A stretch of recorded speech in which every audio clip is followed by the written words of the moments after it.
Olá, gente, boa noite. Eu digo boa noite porque deve ser, devo falar da hora em que esse programa é exibido. Meu nome é Mário Vitor Santos, eu sou jornalista, sou apresentador desse programa Forças do Brasil aqui na TV 247. Satisfação imensa de ter a audiência de vocês. Honra enorme de conversar com o Jean Willis. Jean, muito obrigado por ter aceito o nosso convite para essa conversa tão especial que eu espero que vamos ter no dia de hoje. Obrigado você, Mário, pelo convite ao 247. Eu sou sempre parceiro, digamos assim, como fonte, parceiro como fonte do 247.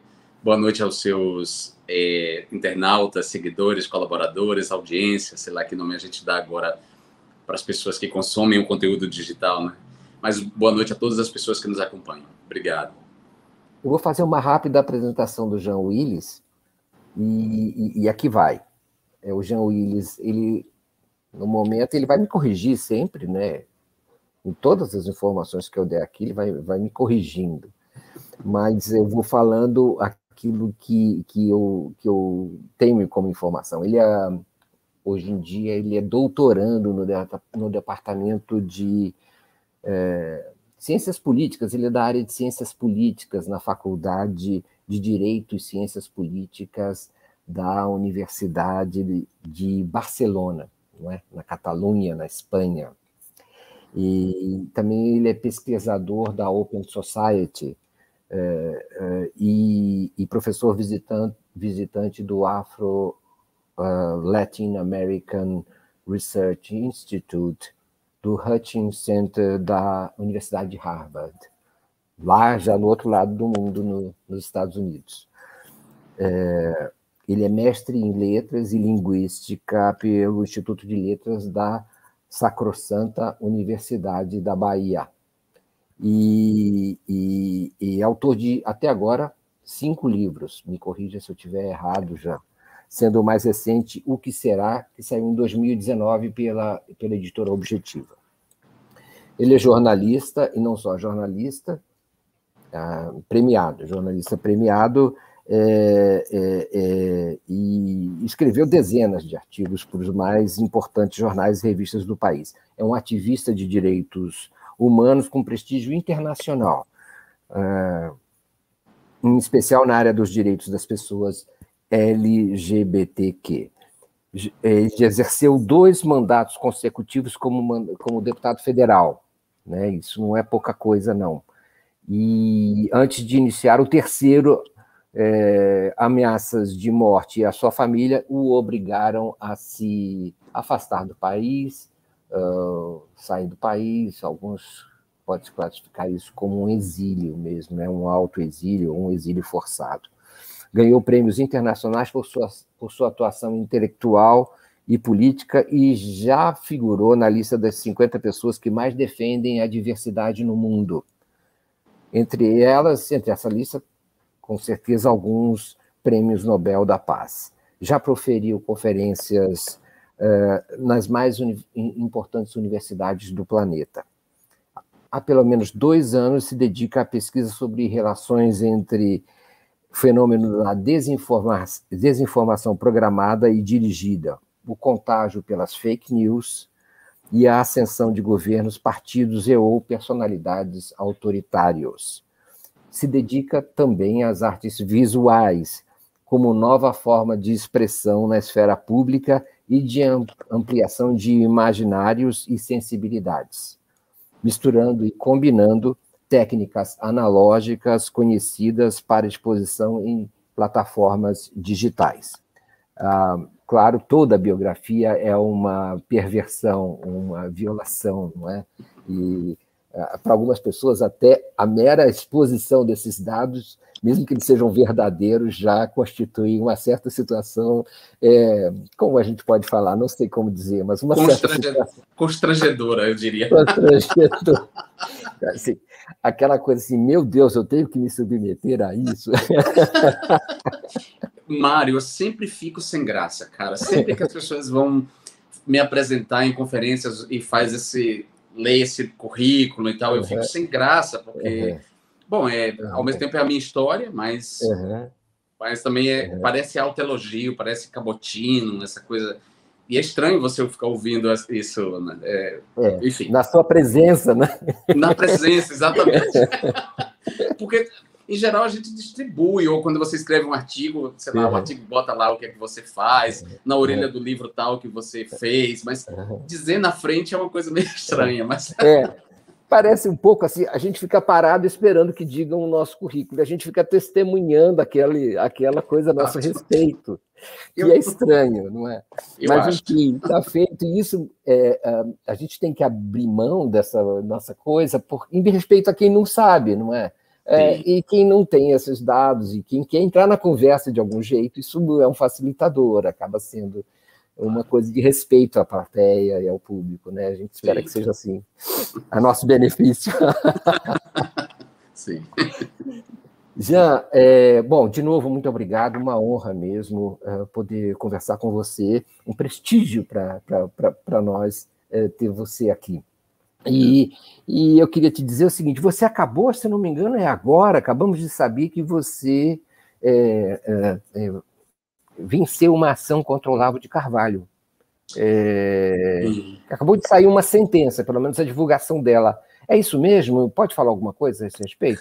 Claro, posso sim. Inclusive, embora a sentença seja favorável a mim, é uma sentença que em relação à qual eu pretendo recorrer, porque eu acho que o valor estipulado como reparação ao dano material e moral causado por ele, para mim, é um valor muito baixo, né?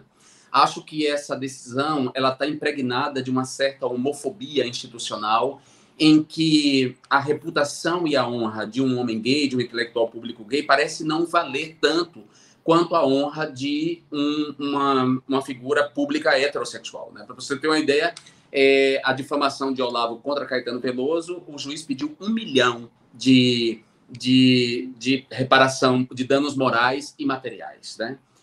Não quero necessariamente que o juiz peça esse mesmo valor, mas 25 mil não paga nem a conta que eu gastei explicando às pessoas que eu conheço que a mentira dele contra mim era uma mentira. Então, ainda que seja uma decisão favorável, e tem que ser favorável, e tinha que ser favorável, porque eu tenho do meu lado as provas, tudo, ou seja, o juiz não poderia dar outra sentença que não uma sentença favorável, o pedido de indenização é muito baixo e diz muito dessa homofobia institucional e dessa concepção de que a honra e a reputação de um homem gay não vale tanto, pois a minha vale muito, e eu vou cobrar mais desse sujeito, desse escroque, que é um dos responsáveis pela grande onda de desinformação no Brasil e responsável por esse trabalho nojento que a extrema-direita faz no Brasil de assassinato de reputações. Você fala, Jean, a desinformação original. Você podia explicar um pouco da natureza da desinformação original e da relação da sentença com a homofobia? Isso eu explico. Eu digo que a sentença, assim, digamos, se fosse uma figura pública heterossexual, o juiz talvez entendesse a extensão maior do dano da mentira perpetrada por Olavo de Carvalho em todos os seus meios e com um alcance e com um impulsionamento feito por um financiamento que a gente nem sabe de onde veio o financiamento, mas completamente impulsionado para redes, para uma rede extensa que ele tem, com o apoio do governo federal, do governo Bolsonaro, ou seja, os danos perpetrados por ele na minha vida são muito maiores. Eu não estou aqui mensurando, porque o que ele fez contra mim não vai ter reparo nunca se repara completamente. Mas também o que o juiz estipulou como o dano material é muito pouco, é quase nada diante do que ele fez contra mim, né? Do que ele fez concretamente, do que a mentira produziu. Esse sujeito me associou a uma tentativa de assassinato, sabendo que era mentira. Esse sujeito me colocou como o mentor de um atentado contra Bolsonaro, quando, na verdade, ele sabe que isso não aconteceu. Que essa é uma mentira inventada por eles mesmos, entendeu? Então, eu não vou deixar que minha honra seja negociada tão baixo por uma sentença dessa. Então, eu vou recorrer. Eu posso até perder em segunda instância, mas eu vou tentar até a última instância que a justiça seja feita da maneira que tem que ser feita, né? Eu volto a dizer, os danos perpetrados pelas fake news, pelas calúnias contra mim, as pessoas não têm ideia da extensão desses danos, do ponto de vista social, do ponto de vista psicológico, do ponto de vista material, né?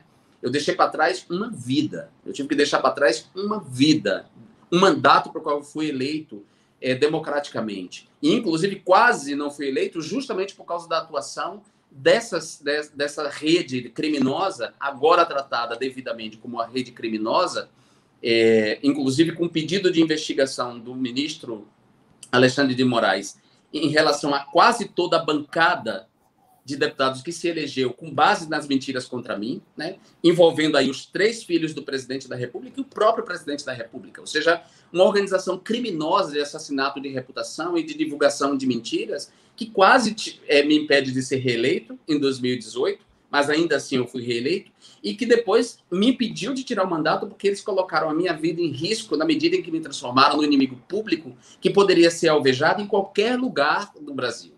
Como eu expliquei ontem para o Juca Kfouri, numa entrevista que eu dei para ele, as ameaças contra mim não vinham só das milícias organizadas e que controlam territórios. A violência contra mim vinha de fanáticos religiosos que estão nas igrejas neopentecostais, de masculinistas organizados nas mídias sociais, na chamada Deep Web, os incels, que são masculinistas homofóbicos terríveis que perpetram massacres no mundo inteiro, inclusive no Brasil. 2 massacres, o massacre de Suzano e o massacre de Realengo, foram perpetrados por esses masculinistas que me odeiam.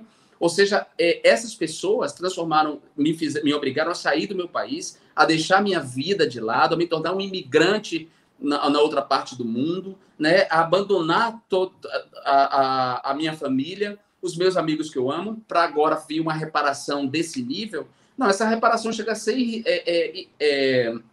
risível, porque, na verdade, ela acaba autorizando outros escroques, como Olavo de Carvalho, a me difamar, a seguir me difamando, porque sai muito barato. Quer dizer, eles atacam, eles perpetram a mentira, a calúnia, eles espalham, eles obtêm lucros políticos e financeiros com essa mentira, porque o Olavo de Carvalho faturou muito no seu canal de YouTube e nas outras suas mídias, difamando pessoas, lucrou bastante. Só depois, mais recentemente, é que ele vem sendo desmonetizado graças à atuação do Sleep Giant, ou seja, mas ele lucrou muito dinheiro. Eles lucraram politicamente, porque eles elegeram uma bancada, na verdade, com base nessa mentira, e ao fim e ao cabo o juiz decide que o que vai reparar os danos à minha vida é esse valor? Não. Eu venci a sentença, mas é pouco para os danos que eles causaram na minha vida em todos os aspectos. Então, seguramente eu vou recorrer dessa sentença para que a justiça compreenda a extensão e estabeleça um valor que vai chegar um pouquinho perto da reparação, da ideia de reparação que nunca vai vir, porque essa reparação nunca pode ser feita. Nós estamos conversando com Jean Willis, ex-deputado federal, intelectual, militante, escritor e especialista também no estudo das fake news. Nós estamos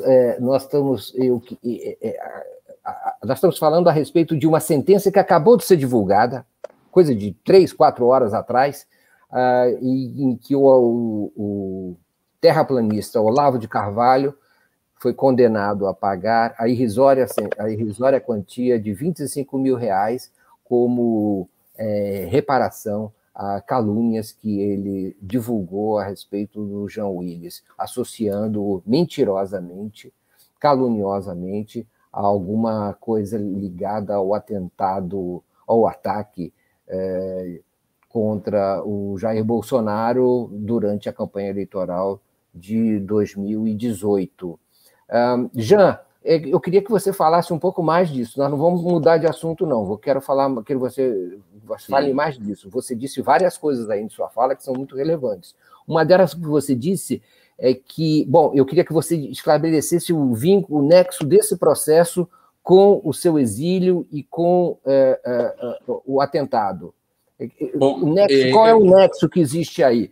Qual é, efetivamente, materialmente, qual é essa sequência cronológica, se você pudesse estabelecidos. A outra coisa que você trouxesse para nós as evidências que você juntou, e que eu acho que aí materializam essa rede que você está se referindo. Bom, eu não precisaria nem estar explicando isso, porque isso é uma mentira. A Polícia Federal fez 2 ou 3 inquéritos e investigações rigorosas sobre esse atentado que o presidente sofreu. Em todos os inquéritos feitos pela Polícia Federal, inclusive por agentes da Polícia Federal bolsonaristas, eles chegaram à conclusão de que o sujeito que atentou contra o presidente agiu absolutamente sozinho, né? Uhum. Esse atentado é um atentado, inclusive, com muitas elipses que precisam ser esclarecidas e que nunca foram esclarecidas, essas elipses.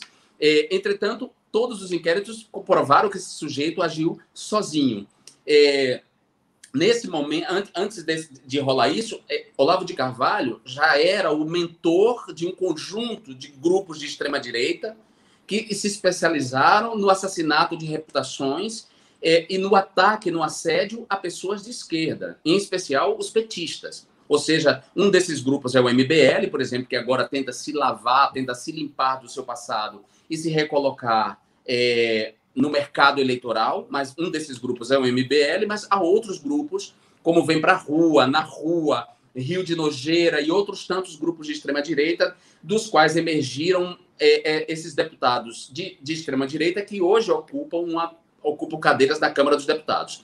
Esses deputados e outras figuras que atuam nas redes sociais estão sendo acusados formalmente pelo STF, a partir de uma investigação, de constituírem uma quadrilha de difamadores e assassinos de reputação que tem como objetivo um golpe no Brasil, o fechamento do Congresso Nacional e o ataque ou o fechamento parcial do Supremo Tribunal Federal.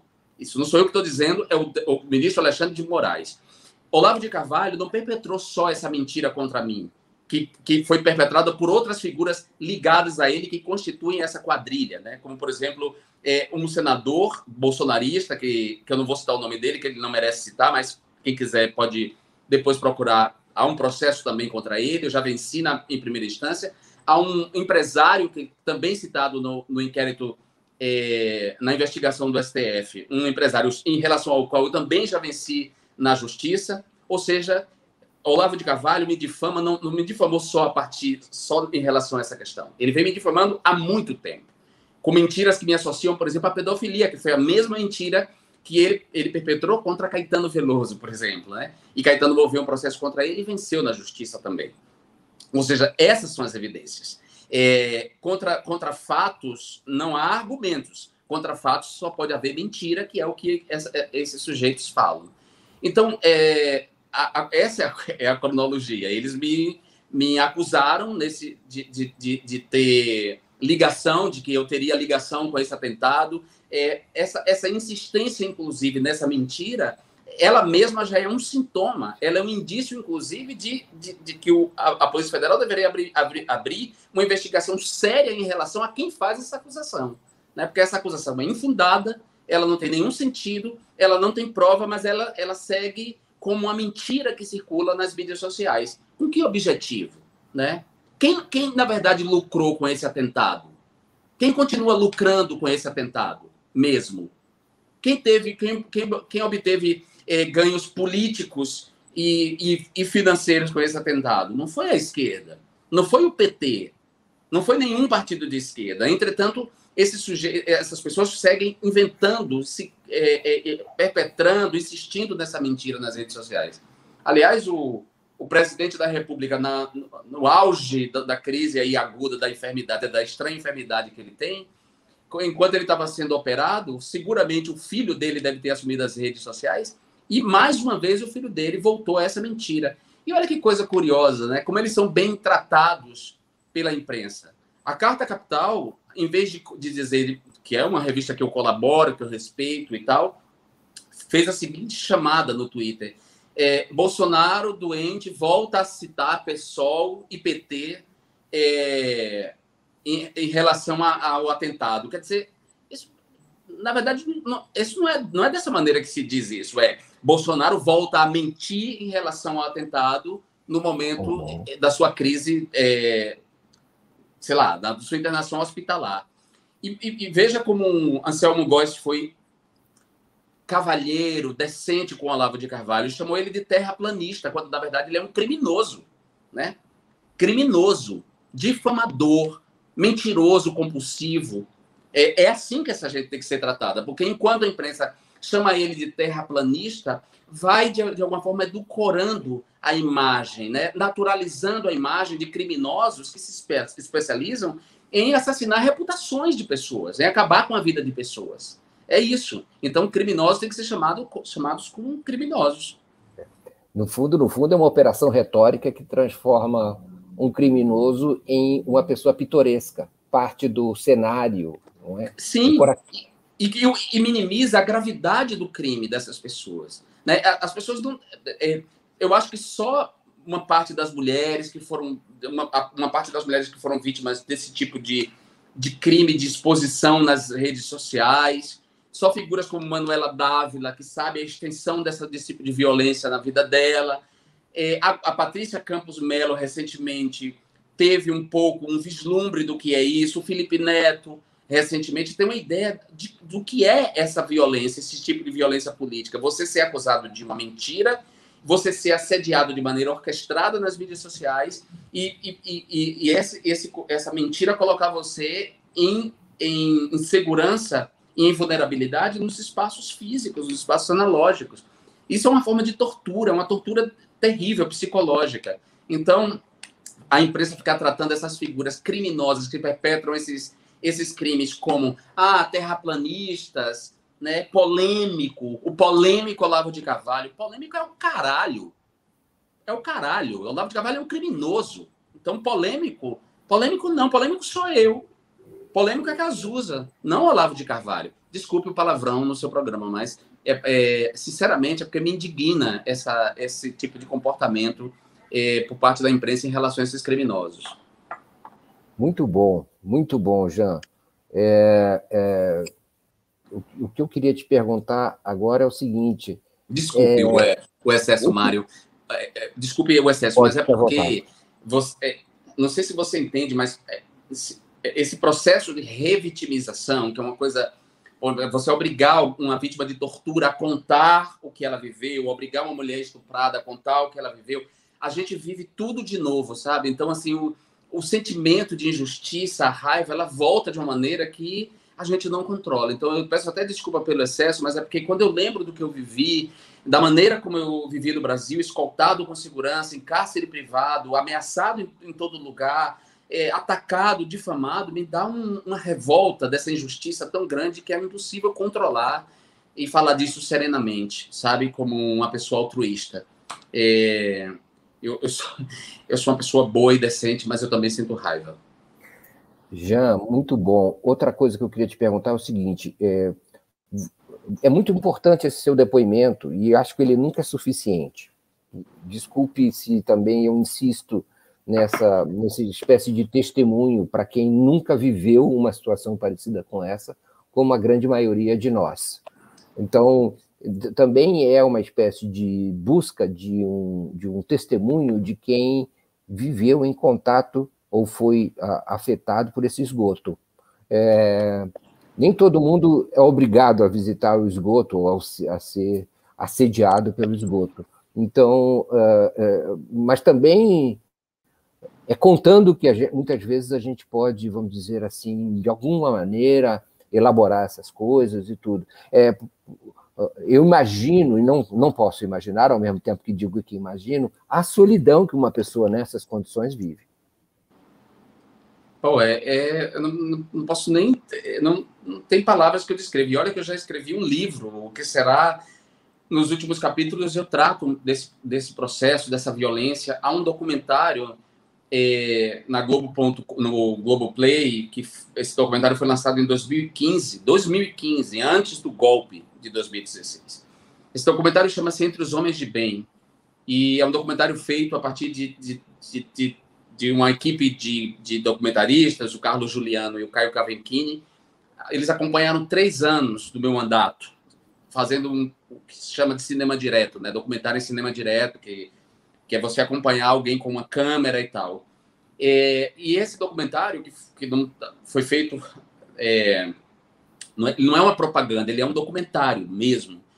Ele dá uma dimensão, isso em 2015, da violência que eu vinha sofrendo dessa extrema-direita, que já estava ali organizada e que me usava como cobaia de um processo de desinformação e de ataque a valores e a agenda progressista, a agenda de esquerda. Você não tem ideia. Vocês vão ter um pouco de ideia quando você assistir esse documentário. Está lá na Globoplay, você pode assistir, chama-se Entre os Homens de Bem, um documentário de Caio Cavaquinho e Carlos Juliano. Você vai ter uma ideia disso e você vai ver que ali está o prólogo do golpe, esse aí, exatamente, o prólogo do golpe de 2016. Ou seja, seria até bacana ver o filme da Petra Costa depois de ver esse filme, porque o filme da Petra Costa, o Democracia em Vertigem, faz muito mais sentido depois que você assiste a esse documentário, Entre os Homens de Bem. E aí vocês vão ter uma ideia do que já estava organizado e que depois triunfa no Brasil em 2018, o que já estava organizado em torno do ataque à minha pessoa, né? Sem que a esquerda se desse conta de que era um ataque à esquerda como um todo, né? Ao campo progressista e democrático. Era tratado como uma coisa contra mim, individual contra mim, ou no máximo contra mim, contra Maria do Rosário, contra Manuela Dávila, contra Érica Cocai, né? Mas não, já era a extrema-direita completamente organizada e elaborando um esquema de comunicação, um tipo de comunicação política, de propaganda política, de desumanização e de construção do inimigo público. Entendeu? Esse documentário é muito, muito importante para entender o Brasil de hoje. Fundamental. Isso não me... Ele começa com uma sequência que é meio ritualística, não é? Se eu não me engano, em que você está numa espécie de cerimônia. Sim, de limpeza. Porque, na verdade, como é cinema direto, eles me acompanhavam para todos os lugares, né? Eu estava microfonado todo o tempo, e você vê como são as coisas. Se eu não tivesse absolutamente certeza de quem eu sou, da minha honestidade material, intelectual, da minha decência, eles teriam flagrado 1000 coisas a meu respeito, porque eu estava microfonado todo o tempo, fazia minhas reuniões de gabinete, eu ia para as sessões acompanhado e microfonado. E eles têm um longo material, porque foram 3 anos de acompanhamento. E aí, na véspera da eleição de 2014, uma amiga minha, que é cantora, maranhense, radicada no Rio de Janeiro, a Rita Benedito, maravilhosa, inclusive, a Rita, que é ligada às religiões de matriz africana também, ela me falou que Mãe Iva, que era uma Ialorixá de Guadalupe, no Rio de Janeiro, Mãe Iva, que me conhecia, tinha mandado um recado para mim, dizendo que eu fosse fazer um trabalho de limpeza. E aí, os meninos, os documentaristas que me acompanhavam, sempre eles falaram, não, a gente quer lhe acompanhar nesse ritual. E eu disse, olha, isso é uma questão tão íntima que eu só vou fazer se Mãe Iva permitir que vocês acompanhem. E aí eu perguntei para ela disse que tudo bem, que só não podia acompanhar a limpeza propriamente dita, mas, enfim, ela estendeu um lençol e eles seguiram filmando com uma imagem, a imagem, a silhueta acontecendo ali, vendo por trás do lençol. Só que aí o lençol caiu, né? Independente de Mãe Iva, do que ela queria, o lençol caiu e eles flagraram, então, o ritual, assim. E aí, claro, a edição é deles, eu não tive nenhuma participação na edição, eu não dei nenhum tipo de palpite. A única coisa que eu entrei foi com o meu tempo e o meu trabalho que eles filmaram. E eles acabaram fazendo um filme que é um documentário precioso, que cada vez vai ser mais valorizado, porque ele traz imagens documentais de uma época, né, da época pré-golpe, e desse movimento neopentecostal, miliciano, que já estava se organizando. Ou seja, é um filme muito, muito impressionante. Eu só via o filme na estreia dele no Festival de Brasília. Ou seja, se o filme fosse contra, digamos assim, eu poderia ter tido uma surpresa horrorosa do filme me destruir como pessoa, mas não tinha nem, o filme não podia me destruir, porque eu sou honesto, como eu disse, eu tinha absoluta convicção, e porque era um documentário sobre a realidade dos fatos ali, né, que estavam postos. Eu te recomendo que veja esse filme, acho que você vai gostar. E vai também compreender um pouco, um pouco melhor esse Brasil de Bolsonaro, né? Como é que essa gente vai se organizando em rede, fora das redes, ao ponto de vencer as eleições em 2018. Entre os Homens de Bem, então, está no Globoplay. Se eu não me engano, Está no Globoplay. Direito, ele estava no Now, ele ficou um tempo no Now. Esse filme foi vítima de difamação também. Para você ter uma ideia, quando essa extrema-direita soube que esse filme estava sendo feito, que os meninos estavam fazendo esse filme, eles começaram a difundir uma fake news dizendo que o filme tinha recebido dinheiro da Lei Rouanet e que eles escreviam como Lei Renault, para você ter uma ideia, a estupidez, né, dessa gente. Era naquele momento em que a Lei Rouanet estava sendo atacada por esses grupos de extrema-direita, entre eles o MBL.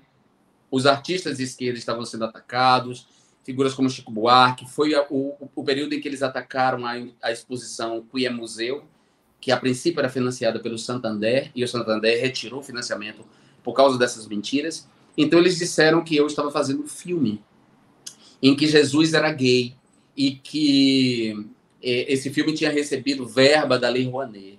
E era uma mentira, porque o filme não tinha nada a ver com isso, o filme era desses rapazes, eles não ganharam um centavo da Lei Rouanet, de nada, nenhum dinheiro público, nem privado. O filme só se realizou porque foi feito um crowdfunding, né? Eles abriram um crowdfunding e as pessoas deram grana no Brasil inteiro e contribuíram. Inclusive, no final do filme, eles citam todas as pessoas que colaboraram com o filme. E foi isso, o filme foi realizado graças a esse movimento, né? Ou seja, a própria feitura do filme, a existência dele é em si mesmo uma história, um pedaço dessa história do Brasil, dessa fascistização do Brasil, dessa epidemia de estupidez, de burrice, de ódio, de mentira, que resultou na eleição de Bolsonaro em 2018. Você tem condição de dizer qual foi o dia que você decidiu sair do Brasil? Qual foi o fato e o dia, o momento que você tomou essa decisão? Existe isso? A decisão de sair do Brasil eu tomei depois, mas a decisão de sair, de deixar de ser deputado e que eu não iria me candidatar novamente, mas acabei me candidatando muito por pressão do partido, por pressão dos meus assessores, das pessoas que trabalhavam comigo, porque de alguma maneira quando você é deputado, né, por mais que, enfim, as pessoas trabalham ali, elas também têm a vida delas, você acaba sendo responsáveis por destinos que não são só os seus, né? Então, muito em função dessa pressão, eu me candidatei de novo em 2018, mas eu decidi não ser candidato mais quando a Marielle foi executada, porque a execução da Marielle foi o recado mais claro, né, assim, que essa extrema-direita deu a nós, né? Além de todo esse processo de construção de inimigos internos, de inimigos públicos, como eu fui construído, das mentiras contra as deputadas petistas, ou seja, além desse processo todo,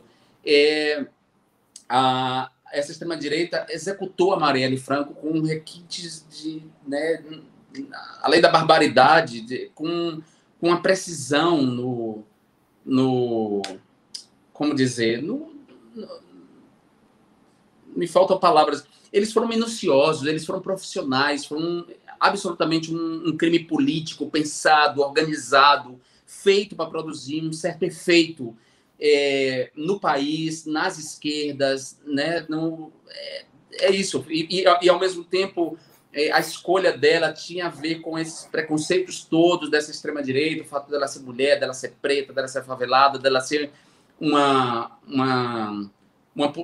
potência política, né? Porque Marielle ela se elegeu em 2016, era a primeira candidatura dela de vereadora, então havia nela uma potência, uma promessa. Então a escolha também tinha a ver em abortar essa promessa política, em dar um recado a esse campo de pessoas, então nesse momento eu vi que essas pessoas eram terríveis, elas eram mais terríveis do que eu podia imaginar, do que eu já tinha sentido.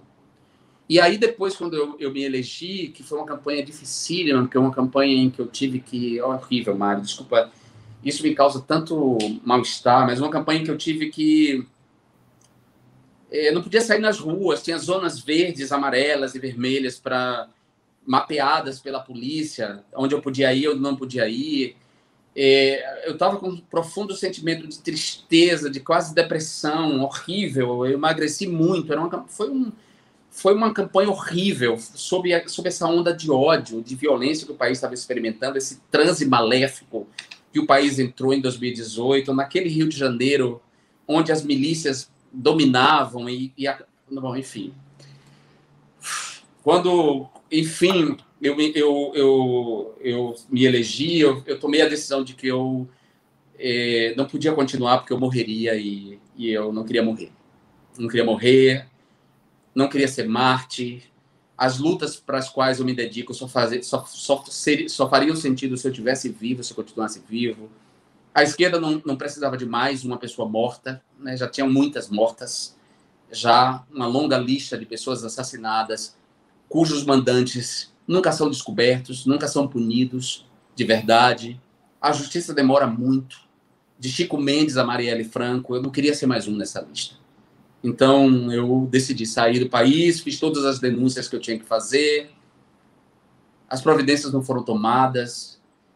Ai, tudo isso me dá desculpa, mas falar disso de fato me recolocar nesse lugar, nesse ambiente que para mim me causa muito dano. Vamos falar de futuro. Eu acho melhor do que ficar voltando a esse passado, a esse horror. Vamos falar do futuro. Vamos sair disso, por favor. Então tá bom, combinado. Te agradecendo muito pela generosidade que você coloca à nossa disposição nesse momento. Jean, me conta uma coisa. Você é um fenômeno que é um fenômeno que, claro, houve uma opção pela vida. Você fez uma opção por viver. Mas você não fez uma opção, ao contrário do que poderia parecer, de medo. Você fez uma opção de coragem, renovada agora, renovada todos os dias, até agora por essa entrevista, mas renovada também pela decisão de adesão ao PT. Não por sair do PSOL, mas por aderir ao PT, que é uma espécie de renovação de um certo compromisso com o processo político brasileiro, público brasileiro, mais do que político, que se reinicia. Sabe, você não é um retirante, você é uma espécie de uma pessoa que renova os seus compromissos onde estiver. De onde vem essa coragem? E você acha que essa dinâmica entre medo e coragem ela é necessária, natural? E o que isso pode, eu digo assim, o que isso pode provocar para as pessoas que convivem, obviamente, com o medo? Olha, Mário, é muito difícil de explicar, porque eu acho que isso tem a ver com a minha história de vida, né? A minha história de vida é marcada por muitas sobrevivências, por muitas mortes simbólicas e sobrevivências e renascimentos, literalmente. Com 1 ano de idade, eu conto isso em O Que Será. Com 1 ano de idade, minha mãe recém-parida de um outro filho, minha mãe, no momento que ela tinha 2 bebês, eu e meu irmão, porque ela engravidou muito, com 1 mês de parida de mim, ela engravidou de meu irmão. E imagina para uma mulher nordestina, muito filho para cuidar, 2 bebês. E eu, claro, com 1 ano de idade, tive um problema de saúde sério, de desnutrição e diarreia, difteria bom, meu pai e minha mãe acharam que eu estava morto, que eu tinha morrido e ao fim e ao cabo eu não tinha morrido, né? Eu conto essa história bom. Então tem a ver com essa história de sobreviver à miséria, à pobreza, de você interromper a reprodução da pobreza, porque a pobreza é uma reprodução, né? Os filhos dos pobres, em geral, são pobres, que têm filhos pobres, e a pobreza se torna uma reprodução. E você romper esse ciclo é um desafio, porque tem todo um discurso liberal e neoliberal sobre meritocracia, que esconde as injustiças que vão colocando a gente nesse lugar. Então, você ser uma subjetividade que interrompe esse ciclo, sendo ainda mais uma pessoa gay, vítima da homofobia, como eu sou e fui, a vida inteira serei, provavelmente, não é fácil. Então, isso não é fácil, mas isso traz um certo treinamento da vida, para você renascer, para você criar forças, para você desenvolver estratégias de sobrevivência, né? Conscientes e inconscientes, de recuo e avanço, de você saber a hora de recuar, de você se saber ferido e, portanto, não se entregar, de você... É difícil ensinar essas coisas, não sei como é que eu vou dizer isso. E, ao mesmo tempo, parece tão... Ficar falando, se autoelogiando, eu detesto ficar fazendo isso, mas é isso. A minha vida inteira eu sobrevivi, tem a ver com essa história toda, né? E isso me faz ter mais que esperança. Eu digo que a nós não nos cabe só a esperança, ficar à espera. Nos cabe agir, ser ativistas. E por isso eu me identifico tanto com o presidente Lula, com a história dele, porque a história dele é a minha história. A história dele é a história de tantos outros que rompemos esses ciclos de pobreza, essa tentativa de nos colocar nesse lugar subalterno. E nós rompemos isso porque nós viemos com uma coisa que não sei explicar, uma força que nunca seca, um talento que a gente não sabe de onde veio, se foi o café com farinha que a gente comeu na infância, se foi a farinha de mandioca, se foi... A gente não sabe dizer de onde veio isso, mas a gente veio com isso. Eu, ele, Marielle, outros tantos. E esse sistema está sempre tentando interromper a gente, ou prendendo a gente, acusando com mentiras e prendendo a gente, ou nos transformando em inimigos públicos, ou nos executando, como executaram a ela. Ou seja, eu me identifico com ele por isso. E olha que eu tenho ainda uma relação... Eu sou gay, então eu sofro uma discriminação ainda que o presidente Lula desconhece, porque ele é um homem hétero, então ele não passa por essa discriminação, mas ele é um cara sensível e sempre foi nessa sensibilidade de um homem hétero, que teve uma educação machista, que gosta de futebol, corintiano roxo, né? Um cara ali, metalúrgico, que convive nesse ambiente muito machista, que é um ambiente dos operários, da indústria automobilística, dos sindicatos. Esse cara tem uma sensibilidade e me acolhe com o maior afeto possível. Eu tenho com ele uma relação paterna. Eu me emociono quando eu falo dele, porque ele acabou figurando como um pai na minha vida, simbólico, porque eu perdi meu pai em 2001, mas eu sempre tive problemas com meu pai, conflitos com meu pai, e portanto, eu tinha que transferir esse amor para uma figura que encarnava isso. E Lula, em 89, já era essa figura. Eu era um menino, não podia votar nele, mas ele já encarnava isso. Então, eu tenho essa relação emotiva com o presidente Lula, além de reconhecer a injustiça que pesou sobre ele, né? Ele também tem essa capacidade de renascimento, o cara que sobreviveu ao câncer, que sobreviveu à prisão, que sobrevive há anos a essas mentiras. Como não ter identificação com esse cara? Como não me ver nele? E como não lutar contra essa força que é o antipetismo? Que, na verdade, o antipetismo tem a ver com tudo que eu estava dizendo antes, com essa direita, essa extrema-direita que se organizou, lavajatista, bolsonarista, e aí essa mistura entre lavajatista e bolsonaristas, né? E precisamos compreender que os lavajatistas seguirão existindo, apesar da Lava Jato ter acabado, os bolsonaristas seguirão existindo, ainda que a gente vença Bolsonaro, porque lavajatistas e bolsonaristas são a extrema-direita, e a extrema-direita ela sempre existe, ela está sempre como um foco de infecção ali, pronta para ameaçar as democracias, para trazer o autoritarismo de volta. Nossa, eu perguntei sobre coragem e medo, e você traçou um arco imenso sobre política popular no Brasil, sobre a ideia de uma possibilidade popular de política, um tipo especial de político popular, que vem de um certo local, na existência, que na verdade também é uma forma de ser, que tem múltiplas possibilidades e que floresce de certas maneiras, em alguns casos, que geram uma potência emocional Impressionante. Sim. Eu costumo dizer que a gente é aquele tipo de flor, sabe, que nasce no asfalto, contra todas as possibilidades, você vê brotar ali uma flor, né? Que com toda a beleza que carrega, ela também está sempre ameaçada, né? Ela se torna visível, né? E, portanto, por ser visível no meio daquelas condições inóspitas, ela é vulnerável, ela traz beleza, ela encanta, e por isso mesmo ela é vulnerável. Essa é uma recorrência na história, Mário, né? Assim, eu poderia traçar aqui uma longa genealogia de figuras como nós, né? E que, inclusive, temos uma relação ambivalente, porque tem uma relação especular das pessoas com a gente, mas ora as pessoas também podem ser manipuladas num certo ressentimento e se voltar contra a gente, né?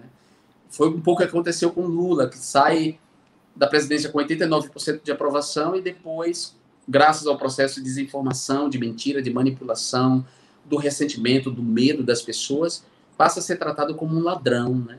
E isso é muito significativo de como flores como Lula, como Marielle, como eu e outras flores podem, na sua beleza, ameaçar esse sistema e como eles podem se voltar para que novas flores não nasçam, né? É isso.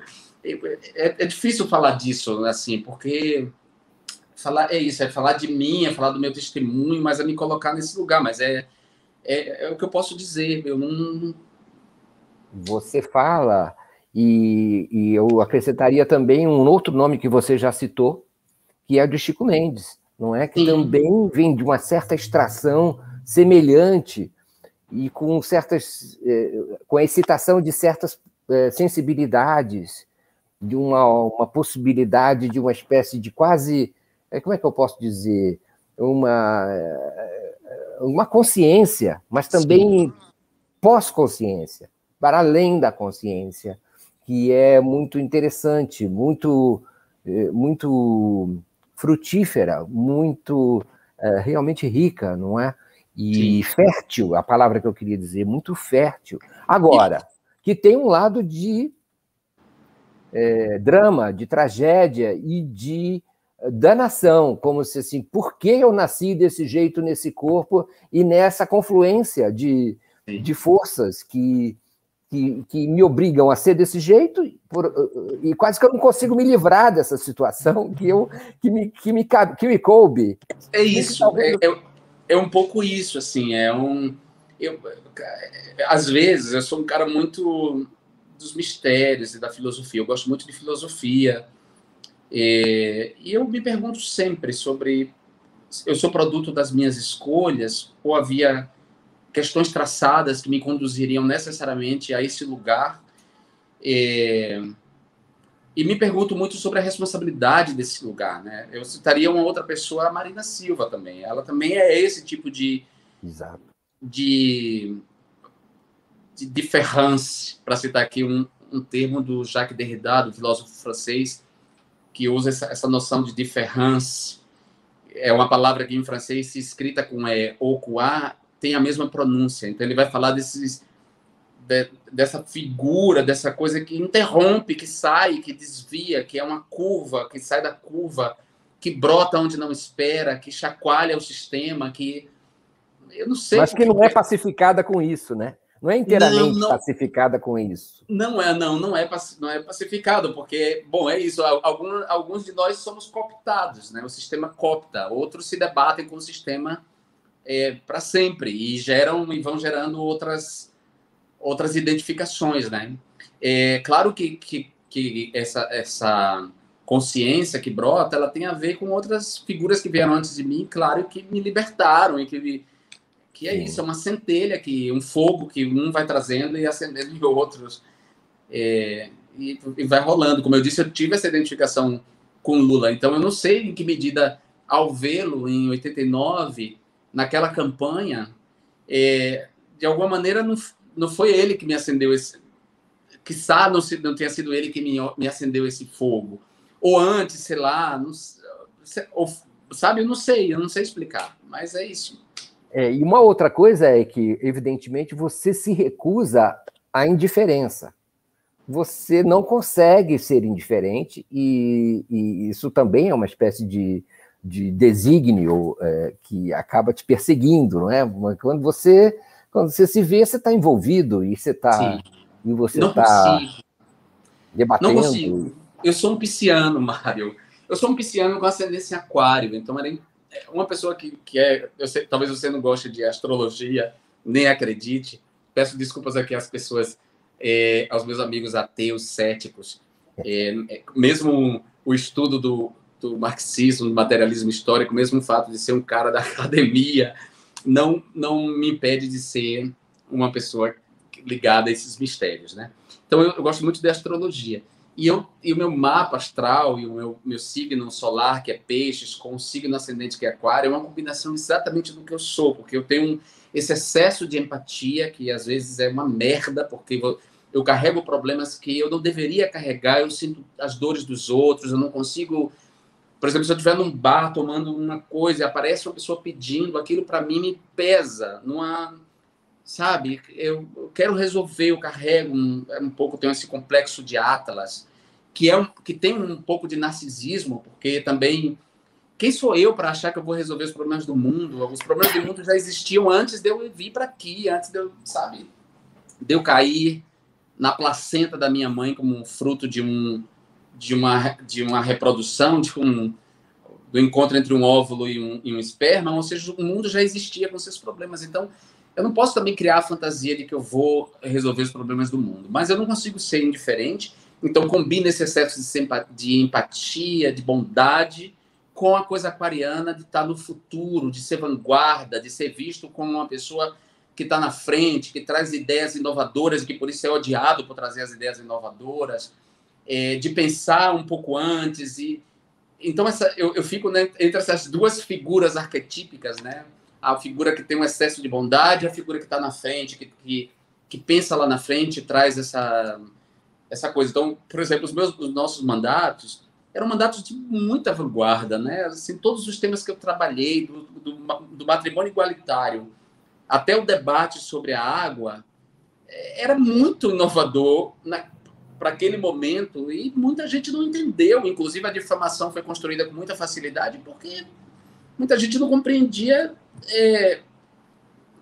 alguns debates, como o debate da legalização das drogas, por exemplo.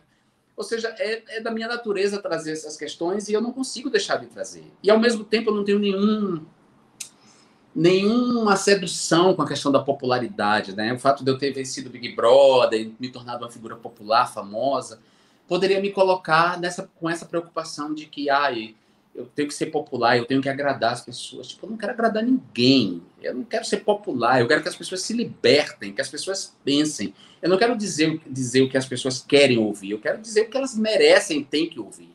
Então, ainda que isso provoque uma certa raiva nas pessoas, uma certa... até me acusam de arrogante porque eu digo isso, mas para paciência, eu não quero ser popular. Eu já resolvi meus problemas com amor. Não quero ser amado, não quero que ninguém fique me paparicando nas minhas mídias sociais, nem quero ficar contando seguidores ou dizendo coisas que as pessoas têm que dizer para ter seguidores, ou fazendo postagens que fizeram sucesso porque isso foi o que me trouxe cliques. Eu não quero clique, eu quero dizer o que as pessoas têm que ouvir. E esse sou eu, e esse é meu lado aquariano, entendeu? Que dessa figura que está lá e que não se importa um pouco com essa popularidade. Para atender um pouco essa personalidade oceânica, não é? Aquariana, oceânica também, nesse sentido, de estar na frente, de ocupar os espaços, de deixar a água chegar e ver, testar onde tem uma margem, se é que existe, se é que alguma margem é aceitável, não é, Jean? Agora, não é? Você é esse cara que foi obrigado a se exilar em meio a uma violência inaudita e, ao mesmo tempo, esse fenômeno da coragem, esse fenômeno da vontade, da coragem. Mais que vontade, vontade parece consciente, é quase que um impulso maior que a vida, não é? Agora, você foi para o PT, o que significa uma opção eleitoral política eleitoral, talvez, uma afirmação. E vem as eleições do ano que vem, e vem de novo enfrentar, não você pessoalmente, embora eu acho que também pessoalmente, de certa maneira, não sei qual, mas enfrentar todo o esquema hediondo montado pela ultradireita, pelo fascismo, pelo neofascismo no Brasil, com as fake news, com essas aglomerações comunicacionais tão perversas e mentirosas e criminosas. Como é que você vê o quadro a partir dessa perspectiva, então, do futuro? Eu acho que nós temos já a experiência de 2018. Tudo bem, as esquerdas demoraram um pouco, ficaram catatônicas e demoraram um pouco para compreender o fenômeno, né? E estudar maneiras de conter, mas já há muita coisa em andamento. Agora a gente já sabe que isso vai se dar, nós sabemos quais são os métodos, qual é a gramática utilizada por essa extrema-direita, já há ações no próprio judiciário, porque o judiciário estava assim, anos sombra, né? Porque anos luz e anos trevas. O judiciário estava anos trevas da extrema-direita, mas eu acho que já avançou muito. Esse inquérito do STF é muito importante, em consonância com o Tribunal Superior Eleitoral. Acho que o PT entendeu e vem tentando compreender o fenômeno da desinformação também de forma a conter isso. A questão não vai ser mais tratada como um problema meu ou da Manuela Dávila, por exemplo. Eu espero que os candidatos e cabeças de chapa não tenham a covardia diante da difamação, do tipo, olha, como se a Manuela está sendo difamada, a gente vai esconder a Manuela da campanha. Essa é a atitude mais covarde, mais indigna que um partido pode ter. O partido tem que enfrentar de maneira corajosa e de cabeça erguida a difamação. E não, para ganhar o eleitor, esconder as vítimas da difamação.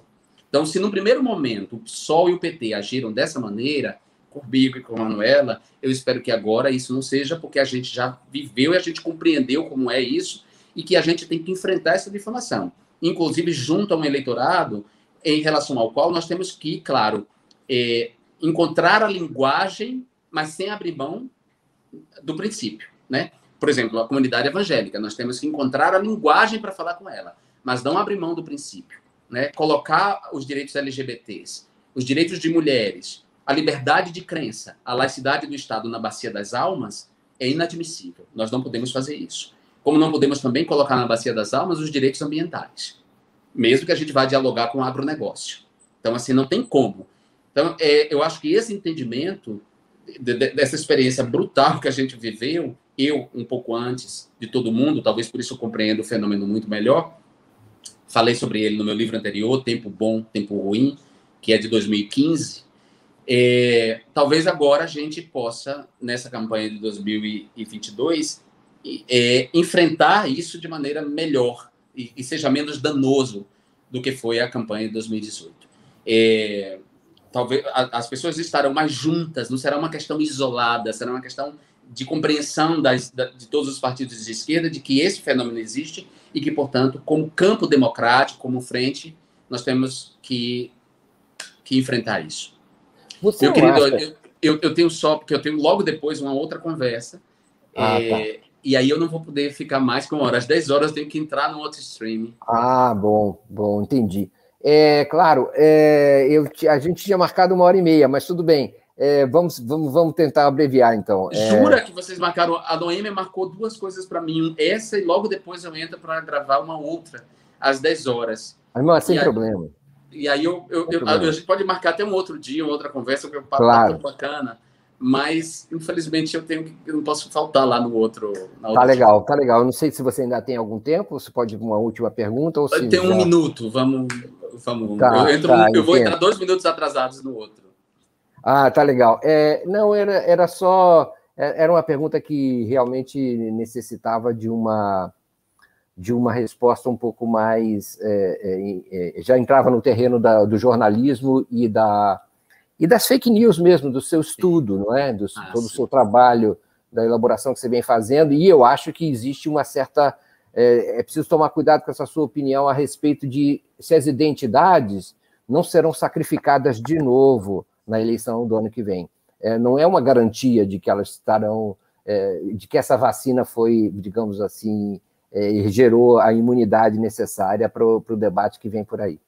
Eu espero que tenha gerado, Mário, pelo menos alguma imunidade tem que ter gerado, porque a gente não pode ser tão estúpido de não ter aprendido com essa experiência tão traumática, né? Esse fenômeno da desinformação, ele tem que... Bom, eu tenho colaborado muito para ajudar a esquerda a entender esse fenômeno, tenho feito muitas conferências, palestras, entrevistas. Inclusive, eu tenho até pedido às pessoas, olha, quando a gente for fazer, vamos nos concentrar nisso, porque essa coisa da minha história, ela já está contada, né? Então, se a gente ganhar tempo pensando nesse fenômeno, como é isso? Porque é uma questão, não é simples, porque envolve uma questão transnacional, que é o capitalismo de plataforma ou o capitalismo de vigilância. Há essas grandes plataformas que atuam agora como estados-plataformas, como definiu Pierre Levy, toda a dificuldade dos estados-nações de lidar com essas novas autoridades, o uso da inteligência artificial e de robôs, ou seja, de figuras que não têm sentimento, perfis que não têm sentimento, que não são humanos, atacando a humanos nas mídias sociais, e esse ataque produz nos humanos um efeito muito grande, né? O assédio feito por essa inteligência artificial pelos robôs nos perfis produz um dano nas pessoas.